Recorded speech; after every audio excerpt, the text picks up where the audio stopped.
Welcome back. It's been a while since I've been able to record gameplay and upload. It's actually been a while since I've been able to play consistently. So, as you'll see, again, my OPGG is always linked in the description. I sort of backtracked on what I said about buckling down, which is what I said I would do in my first video, and stick to one champ. Although I am sticking to one champ, I decided to switch from Shyvana to Udyr. Kind of a weird ward here from Asol, and he flashes for no reason, really. He could have just walked away there, even if he gets chunked, and then just recall and come back instead of losing his flash. So I decided to play Udyr instead of Shyvana because I kind of like Udyr's playstyle a little more. I mean, he's similar to Shyvana in that you're a farming jungler. You kind of want to power farm. You really scale with levels and items, I guess. Although with Udyr, you really don't build a lot of damage items, whereas Shyvana, you're pure damage, right? Because that's all you really want to do is mid to late game. You turn into a dragon. You start blasting people with your E. And your job basically is to do damage and chunk people down, whereas with Udyr, you build one damage item, almost always Leandries, and then you go into tank items. Unless you're building AD Udyr and all these other builds, which I don't know that I'm going to do too often. I mean, if we're very heavy AP, I might go ahead and do that. I think in my history I did do some of that. I've also been playing around with different runes. The traditional and standard rune build on Udyr has been Conqueror, and then secondary has always been Approach Velocity Free Boots. Unless you need to be tanky, you can go into the Resolve tree. But there's this really weird build going around right now. I saw this about 2 weeks ago, where people were going Arcane Comet, just be able to go into the Domination tree. Just to be able to go into the Domination tree, because what's the name of the item? Axiom Arcanist is fairly decent on Udyr. What it does is it gives you a little more damage on your ultimate ability, and it reduces the cooldown of your ultimate ability. But since Udyr doesn't have an ultimate ability, any items or runes or, anything you take to reduce ultimate ability on Udyr ends up becoming a reduction in his passive, which is your Awaken ability. It reduces the cooldown on that. And, as Udyr, that is the cornerstone of your champion. You really can't do much without your Awaken ability. You're just kind of a sort of a stun bot, I guess, until you have your Awaken down. So here I'm going for a gank because they're a little overextended. Caitlyn's low health. I feel like I can kill her here. Athena takes the kill, which I'm not gonna lie, really tilted me. I'm trying to become a little more positive, but because I committed my flash to that, having the support take the kill it drove me a little insane. But anyway, the game goes on. It's Garen, Cassante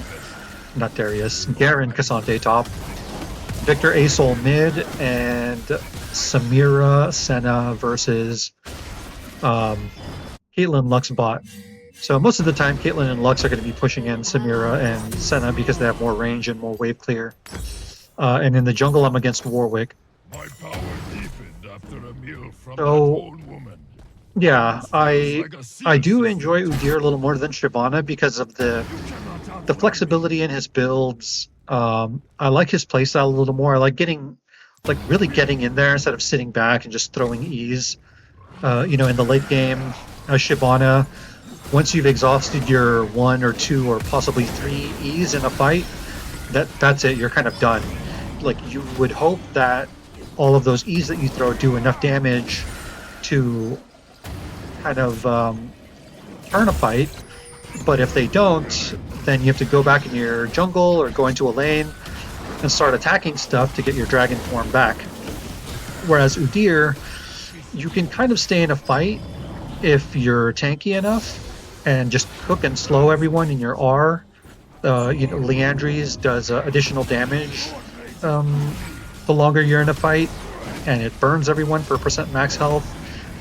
And the slow is really nice. I don't know if you guys have ever played against Udyr where you're just like, where he's perma in your face with an R, and you can't kill him because he keeps empowering his W, and so you're just like continuously getting cooked and slowed.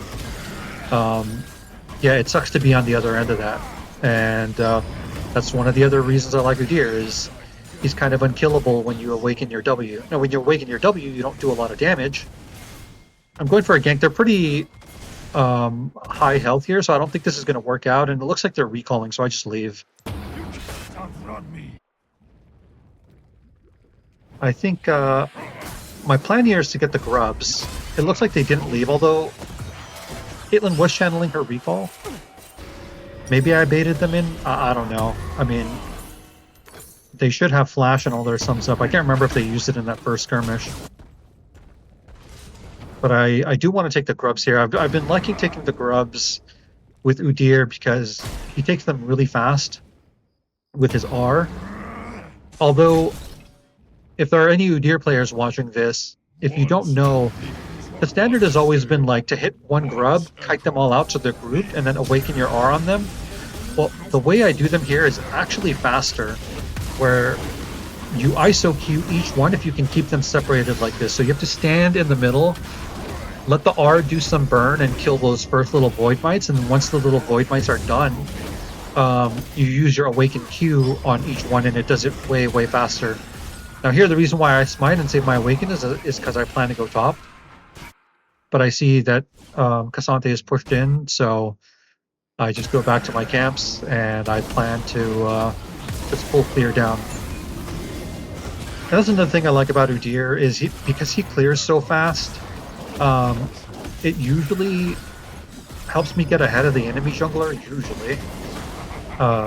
And I'm almost always 1 or 2 levels up on the enemy jungler, which is nice because, you know, as a jungler, you are almost always like 1 or 2 levels down from the laners. That's just the way jungle XP works. And I find that because I can clear so fast and make plays, it allows me to do things like counter jungle. Sometimes I don't intentionally steal lane XP from people, but when I can get to ganks, I get a little bit of XP from minions in the lane or XP from kills. Although early game kills don't get as much XP. Warwick takes the dragon here. It sucks, but it's fine since we got the grubs.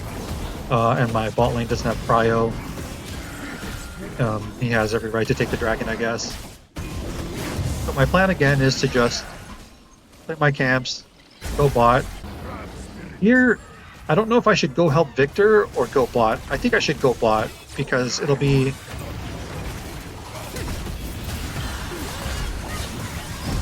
Okay, I thought Caitlyn didn't have flash, but I guess she did. Unfortunately, Victor died. So... I feel like I'd rather get Samira ahead than Victor, because Victor's just... I saw Warwick here. Victor's just gonna get... He's gonna do decently on his own, right? He clears waves fast, so he'll farm decently. He has TP, so his tempo shouldn't be all that screwed up. He also has his W, which is good utility. Whereas getting Samira ahead is more important, because if he does damage, he'll probably be the late game carry. I don't know. It's hard to say in this elo. This is bronze 3, I think. But you never know who's going to really pop off. I mean, sometimes a Lux support can just carry an entire team. So, yeah, I'm really enjoying Udyr, and, you know, also I have this Dragon Oracle skin for Udyr. Like I said in my first video, part of the reason why I chose Shyvana was, you know, her playstyle. I like, again, tempo. I saw Warwick bot, and that's why I'm doing this. I have a little bit of time to take his camps, which is really nice. And again, this allows me to stay ahead. I farm camps really fast. So denying, putting this golden XP in my pocket and denying it from Warwick is really good. And I just take the crab and go back to camps. Although Garen is TPing right in Casanthe's face here, which is pretty bold. So I figured, okay, I might be able to do something here. Maybe this is not the best call for me. I should go back to my camps, I guess. But Garen burned his TP. We get the kill, which is nice. Now, I should probably help Garen push this wave, especially since Warwick, yeah, there he is. I took Warwick's camps, right? So he has nothing to do. He probably thinks I took his progs. He has nothing to do but to go top. So Garen dying here is 100% my bad. I should have helped him push the wave because he has no TP, right? He just used it to TP right in front of Cassante. So that sucks. But yeah, back to doing my camps. I don't know if Warwick's going to do the grubs here. I don't want him to do the grubs.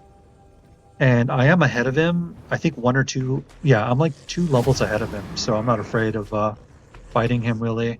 I see Victor coming. Man, it is so weird to see Arcane Comet coming out of Udyr. I don't know if Arcane Comet or Phase Rush is better in the Domination tree because... Not Domination, Sorcerer tree. Because I think the only reason people are taking this tree as their primary for Udyr is to get Axiom Arcanist. And then you go Water Walking and Celerity, which both are really good on Udyr.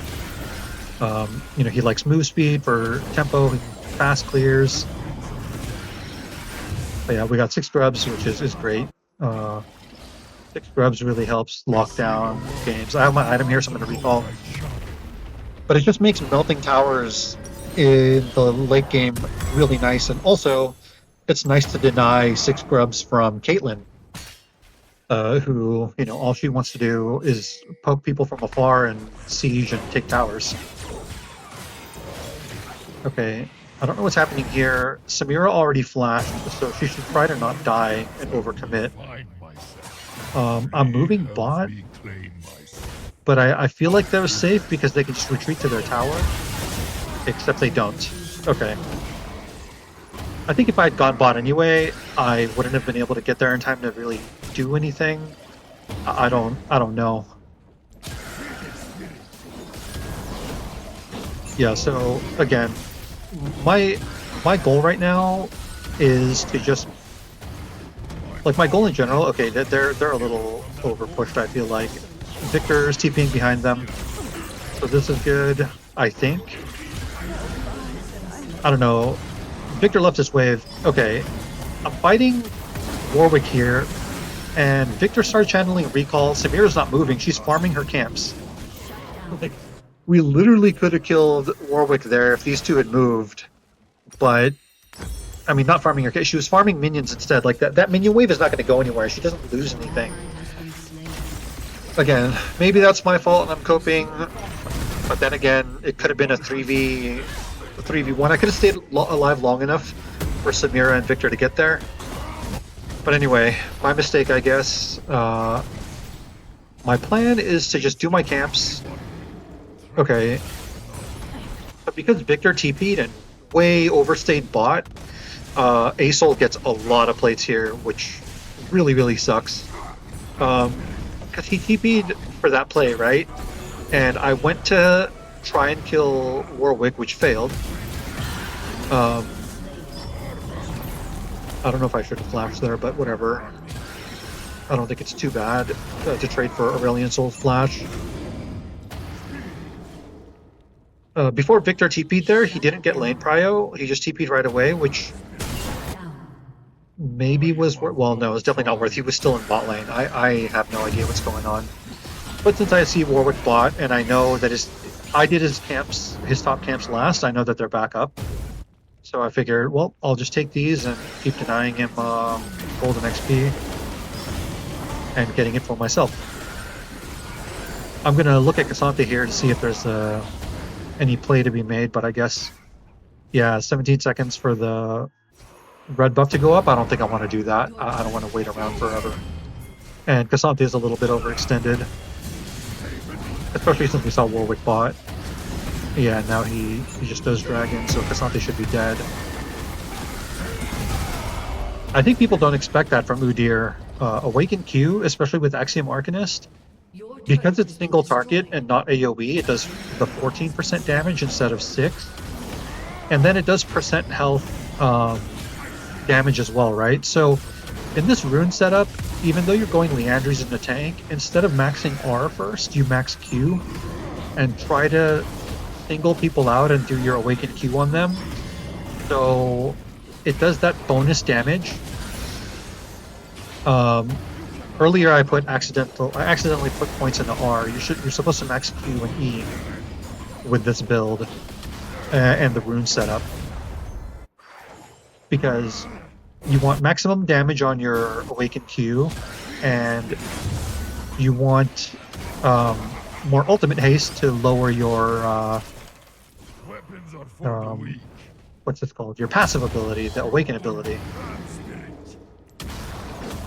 Okay, Lux is alone, but I don't know if we get her, honestly.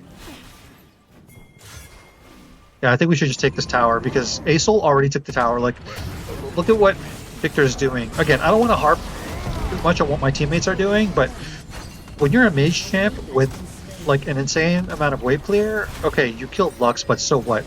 Like, we lost mid tower, and now we're losing, like, our tier 2 tower.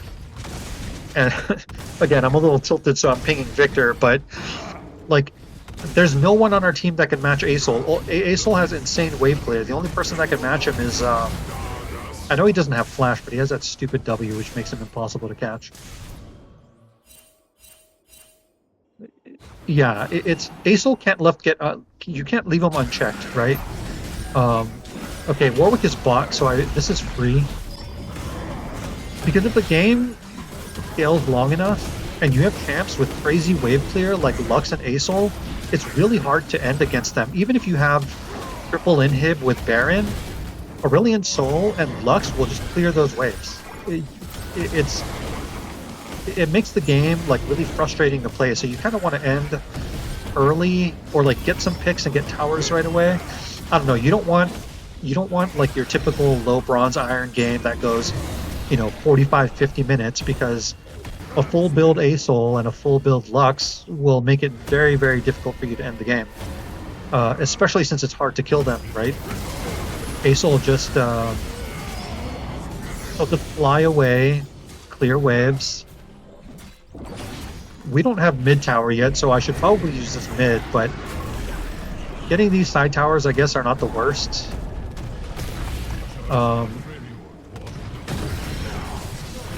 Yeah, I think I really don't care at this point. I mean, we have grubs, so mid tower shouldn't be that tough to take. Right now it's 13-10, so we're a little bit ahead. And I'm gonna cover or hover Garen here so that he doesn't get killed by Warwick. But otherwise, it's back to my camps. I can't.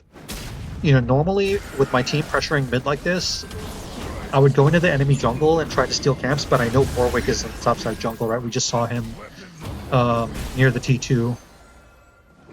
And whatever's happening here, I don't care if my whole team dies.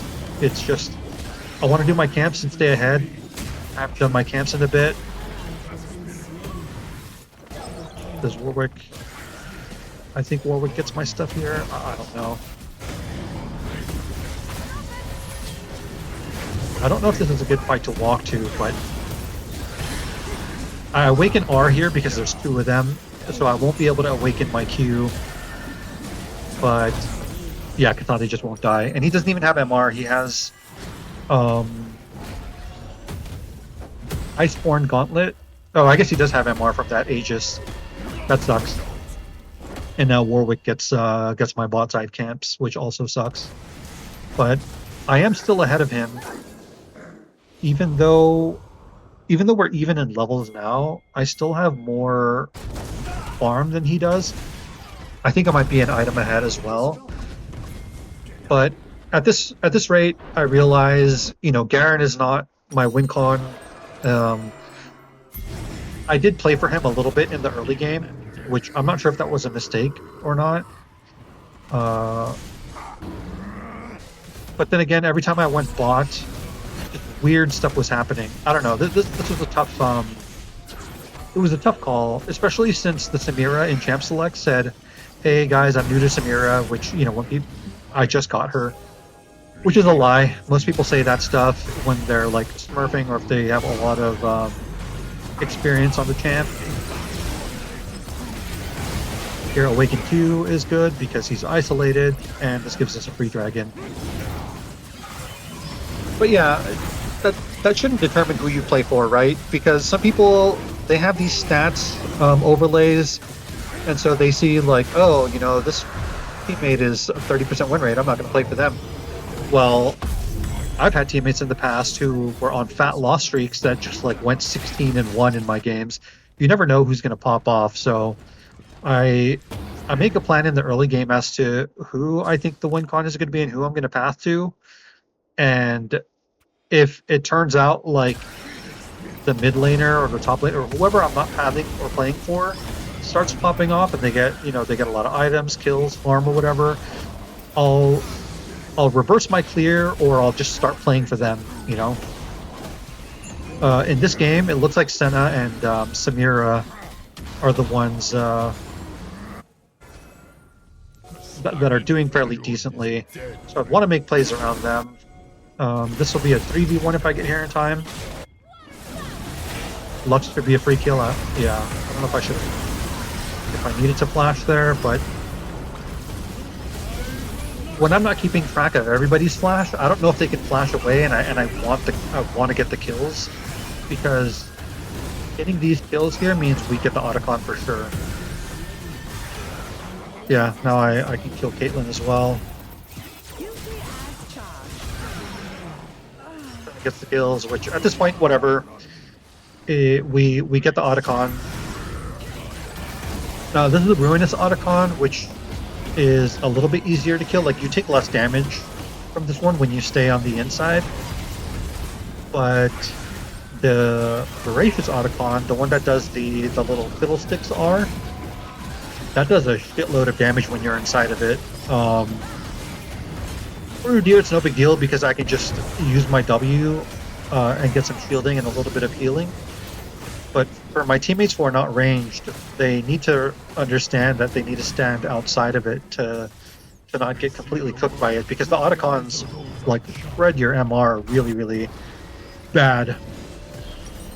If you guys are ever doing Otacon and you have like a lot of AP damage on your team, and the enemy is doing it and you're walking up on them, you can walk in there and it's like having a Void Staff and a Bloodletter's Curse on your team. It just, they get completely annihilated by whatever AP damage your team has, if they're not ahead. So again, just playing for farm, looking for objectives, trying to make sure my teammates don't die in random spots. Although, when I'm pinging help to Garen here because Cassante is, I think he's out of position. Unfortunately, Lux and Warwick came out of the river. Yeah, I'm a little bit cooked here, but I think W might keep me alive. I'll stun Warwick. W again, but Caitlyn kills me.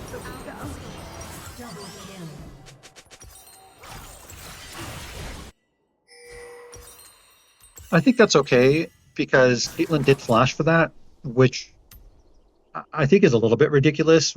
I don't think ADCs in the mid game like this should be flashing for kills, especially like when their team is not ahead, even if they are ahead, right? Because now she won't have flash for Baron or whatever else play they make, and she's dead, or she should be dead. As for me, I really don't care. It's harder to kill me, and my job is not to, you know, go in and get a pentakill. I have my W and Awaken W that keeps me alive for a really long time. I can soak a lot of damage. basically, like, when you're building Udyr in a tanky way like this, instead of the more like bruiser, like a hybrid AD AP, or if you're building full AD Udyr, you have to play more like Vi or Zhao or something, right? Where you go in, you do a little bit of damage, you come out, you go back, you're like in and out. With tank Udyr, you can go in, awaken your W, soak up everybody's abilities, and stay in the fight, and then just like, you know, have your rotation of R and E come back up, so you're just stunning everybody in your R while your team does damage. So you can soak up the damage, stay alive, cook everyone, slow everyone. He's a really, really frustrating champ to play against if you play him correctly. He's basically unkillable, and he's just a nuisance. Like I said earlier, you just slow everybody, you soak everyone's ability. Like, imagine if you're an assassin or you're a burst mage, right? You're Syndra. You use your like W, Q, E on me, maybe even your R, and I don't die. Well, now you're useless. All of your abilities are on cooldown, and I'm still cooking your team. That's what I really like about Udyr.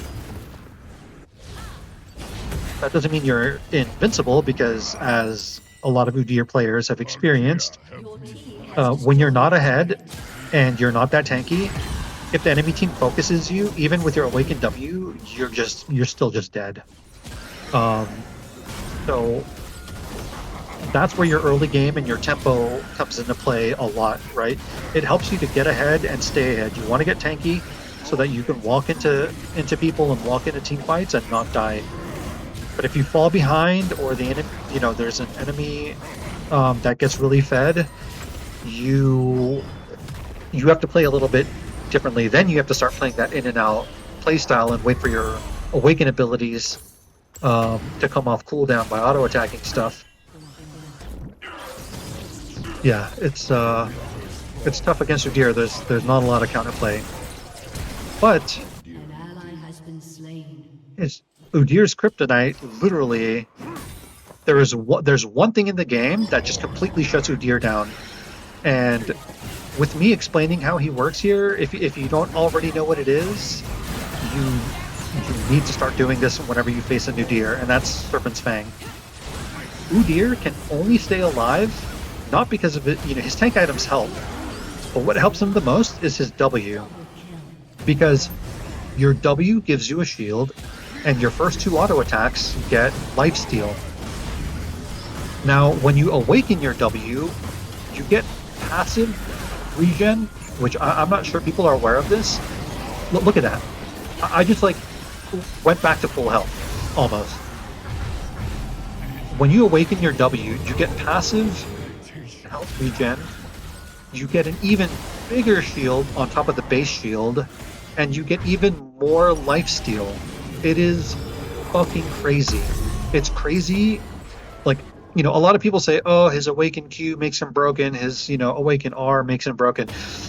Maybe that's true when situationally, like if you're going Leandry's Riftmaker, you have a Medjai's fully stacked, you drop your awaken R on a team, yeah, it'll cook them all to half health. In the early game, you drop your awaken Q on anyone, even if it's a tank, yeah, it'll cook them. But in the mid to late game, in team fights, you will literally never die if you're tanky enough and you awaken your W. This is what I feel like a lot of Udyr players don't do. Like, I faced an Udyr player a couple days ago, and he kept walking into fights and dropping his awaken R and then walking away, and it was just tickling us.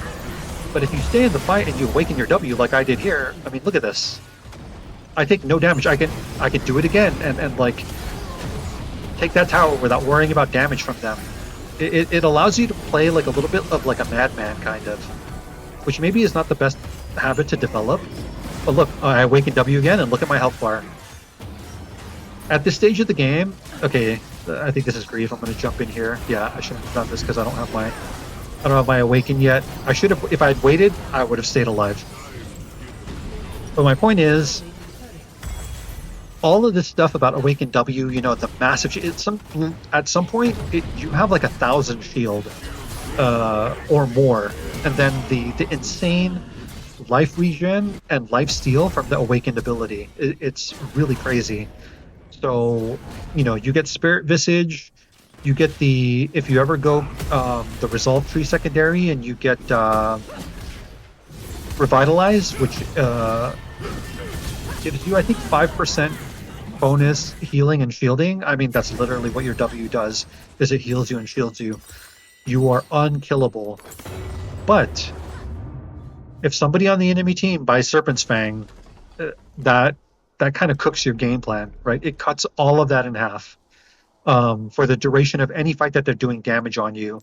So Focus. if, like, let's say it's a Briar or a Darius who put a bleed on you, I'm pretty sure that the Serpent's Fang effect lingers for as long as their bleed lingers. If it doesn't, somebody can let me know. But yeah, Serpent's Fang is a super broken item against Udyr. It's just a broken item against a lot of champions and team comps, Like, sometimes an enemy team will have, like, a Karma and a Diana on it. Diana gets a shield, Victors get shields. Karma can do her RE, which shields her entire team. But people just don't build Serpent's Fang enough where it's appropriate, right?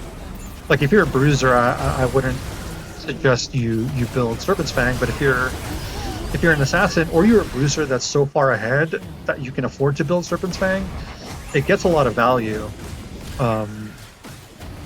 There have been games where I download replays of Serpent's Fang against Udyr, and it's like the shielding reduced is like 3,000, 4,000. That's a lot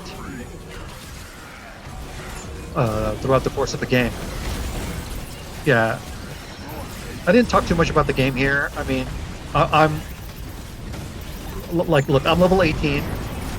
I hit level 18 while Warwick was still level like 16 or so, and I'm just straight up unkillable here, so it's easy to end the game. But yeah, thanks for watching and listening to my rant, or me ranting on and on about Udyr's W, and I'll see you in the next one.